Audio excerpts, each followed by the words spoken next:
Hey, this is John. This is Rocky. And this is Carly, and you're at popularity.com. First of all, can you guys pick a couple highlights about the album and tell us what they mean to you? Ooh, I think my highlight would have to be when the strings and the choir came in. It was such a special moment. I think we have film of it, and I think we all pretty much had a tear in our eye. It was a very powerful um, moment that, after you write a song and it's in that bare form, to hear it just take on a life like that, is just amazing. Yeah, the song Tear the World Down, that riff started, it was just a riff that I came up with in the middle of the night that I probably never would have written if I hadn't got up. It's like this heavy, just, you've heard it, it's really heavy. And I'm thinking, this is going to be way too heavy for this. And then a month later, I'm walking down the hall in NRG, listening to these people just like put all these strings on there, and it was like, what? This is ridiculous. Did you guys expect to get such a good response? I don't think you really expect anything. We came into this to make a record, and I think our one goal of achievement was to create a record that was everything that we had all wanted for years.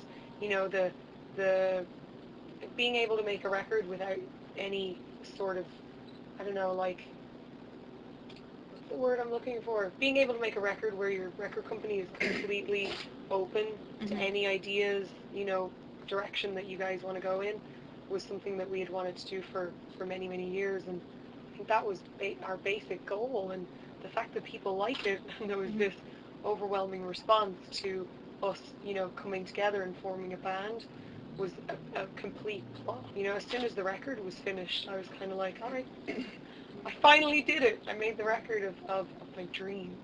Just like any artist, you're hopeful that everyone gets it. Yeah. You hope everyone likes it, whatever. But that was kind of secondary to what I think we all needed to accomplish this record.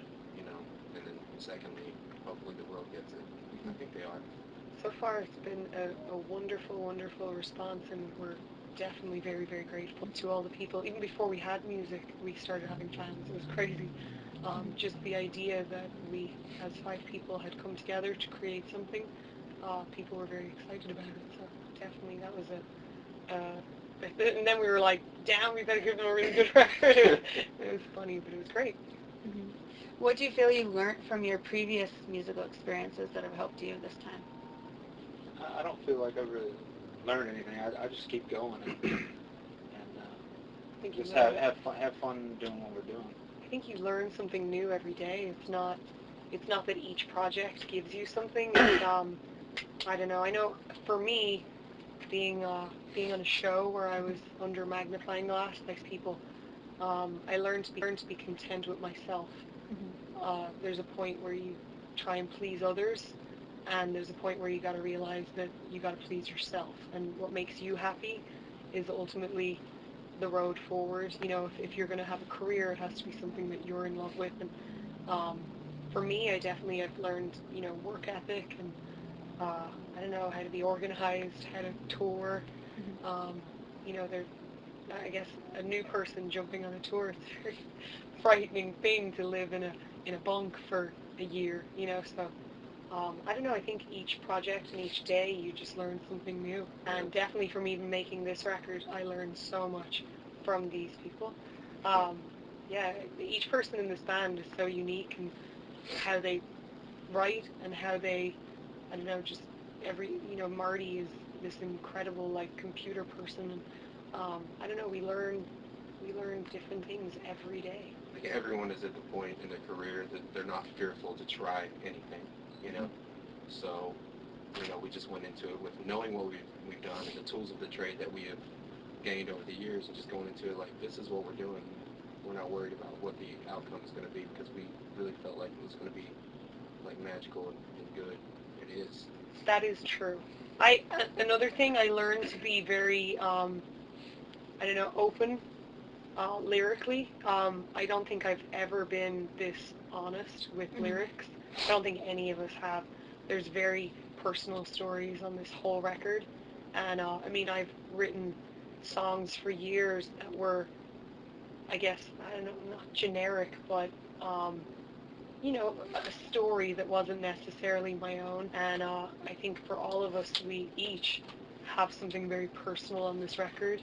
And from a performance place, it's such a different it's a different thing to be on a stage each night singing from a memory that you can remember as clear as day, because the emotion that you put into that song is just, it's on a different level. Even like some of the songs that lyrically I wasn't involved with on the record, just sitting down, I know me and Rocky sat down one night and just had this long conversation about, you know, what did you mean when you wrote this, and what did you mean when you wrote this, and just to get on stage and just visually see every inch of that story is it's a really powerful thing to be able to get up on stage and perform from a completely different place. It's very cool. I remember the first time, there's one song on the record that I was curious what it was about for a while, and I kind of had my own idea, because as a band we don't like to really put out the exact meaning of songs, so that the fan or the listener still has kind of room to connect themselves with a song. Because I know as a listener, we all feel that, you know, someone else's songs, like artists that we love, if I really know what they were going through when they wrote the song, it wouldn't mean so much to me. There's some bands that I listen to and I feel like they must know me, you know. But and that's kind of, it's a great way to connect to a song in your time of heartache or whatever. But yeah, to sit down and talk about, you know, what each lyric is about, and then to start performing, and it just takes on this whole new life in your mind. I remember this one night I got on stage and I could see the whole story in front of me, and it was very cool. At this point, what keeps you focused? My husband, I don't know, I think our spouses all keep us in line. They try. Yeah, but I don't know, They do loving, their best. being so in love with our project, I think keeps us focused. We know Oh that yeah. that we want to continue this. That's the most important thing, and we sit down every day and make sure that, you know, everything's being taken care of, and our music is, you know, getting to as many people as possible. Yeah. It's not some business that just everyone else is handling, and we're just a bunch of, you know, artists sitting on a bus like, oh, I hope everybody's taking care of our business. We're all very heavily involved in that. because it's important, you know, for us to continue singing and performing every night and touring around, and you know, that's what we love, and to continue doing that, you have to make sure that that the music is getting out there to people, you know, and we I think that's the one way to stay focused. You got to realize that there is I guess, a flame that lasts so long, and you got to make sure that it's lit on a regular basis.